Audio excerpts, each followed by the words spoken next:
Labour Party leader Jeremy Corbyn are beginning a joint statement. This is the first time they've appeared together since the Brexit referendum campaign. Brilliant campaigner, someone who epitomised the fact that politics is about serving others. Today our nation is rightly shocked, and I think it is a moment to stand back and think about some of the things that are so important about our country. The fact that we should treasure and value our democracy, where members of Parliament are out in the public, accountable to the public, available to the public. And that's how Jo died. She died doing her job. I think the second thing is that we should recognise that politics is about public service. People who go into public life, they want to act in the national interest, to pursue the national interest, to do things for other people, to make the country, make the world a better place. Politicians disagree with each other. We often disregard what politicians say, and we disregard each other and the rest of it. But at the end of the day, that's what it is about, and that is what Jo showed it is all about. But perhaps most important of all, we should value and see as precious the democracy that we have on these islands, where 65 million of us live together and work together and get on together. We do have peace, we do have stability, we do have a measure of economic well-being better than other countries, obviously still to be spread far more widely. And it's all underpinned by tolerance. So where we see hatred, where we find division, where we see intolerance, we must drive it out of our politics and out of our public life and out of our communities. And if we truly want to honour Jo, then what we should do is recognise that her values, service, community, tolerance, the values she lived by and worked by, those are the values that we need to redouble in our national life in the months and in the years to come. Mr. Corbyn, yourself and other senior politicians granted a level of security beyond that of the rank and file, the backbenchers. Of those hundreds of MPs, what concerns does this raise for their safety as they go about their parliamentary business and their day-to-day lives? We need our whole society to be secure. Jo was brutally murdered here 24 hours ago in this town, a town she loved, a town she grew up in, serving a community she loved. And in her life, she'd worked for anti-slavery campaigns, she'd worked for Oxfam, she was a campaigner for human rights and justice all around the world. She was taken from us in an act of hatred, in a vile act that has killed her. It's an attack on democracy, what happened yesterday. It's the well of hatred that killed her. She leaves behind a husband who made a truly wonderful statement yesterday, a statement saying that in her memory we would try to conquer hatred with love and with respect. She also leaves behind 2 young children who will never see their mother again. They will only be able to grow up knowing what she was, what she stood for, and what she achieved.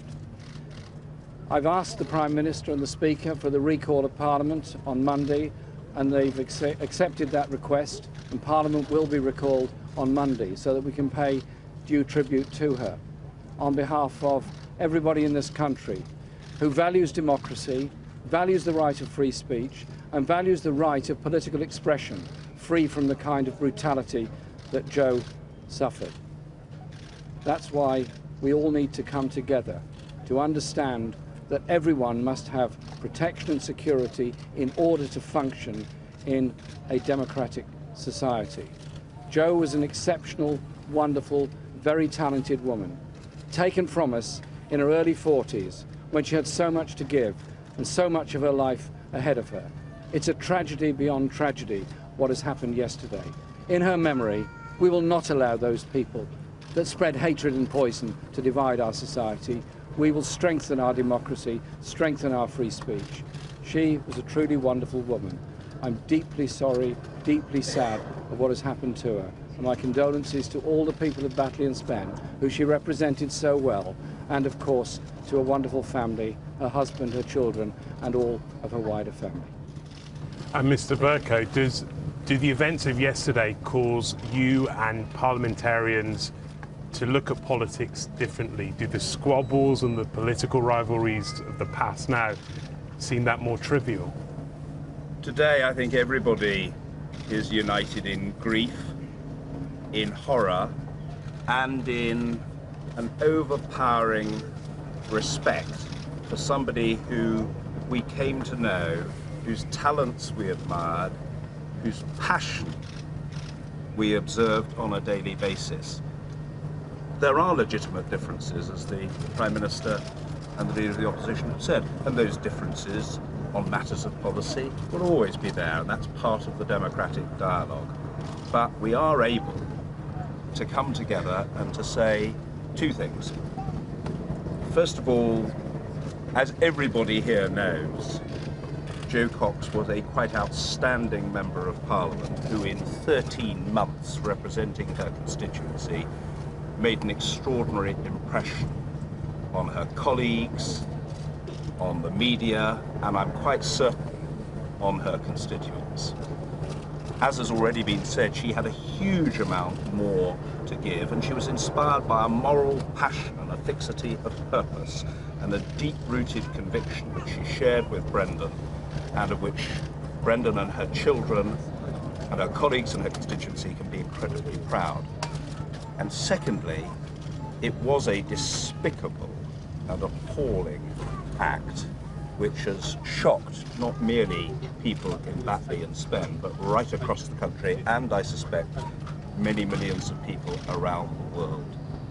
Evil cannot be allowed and will not be allowed to triumph over good. And we just have to underline our determination as politicians across the spectrum that free speech and the right of people to go about their business and the pursuit of principle will continue, and it will not be dulled or dimmed or cowed in any way by people who think that violence and the spirit of hatred can be allowed to triumph. That has not happened, as I think we are demonstrating today, and it will not happen. Not now, and not at any time. Everybody here must be incredibly proud of Jo Cox. From my vantage point, I got to see her, I got to hear her, I knew of her passion, I knew of her commitment, I knew of her ability, and I knew of her quite extraordinary hard work. Everyone here today knows that, and we've come together in grief, in admiration.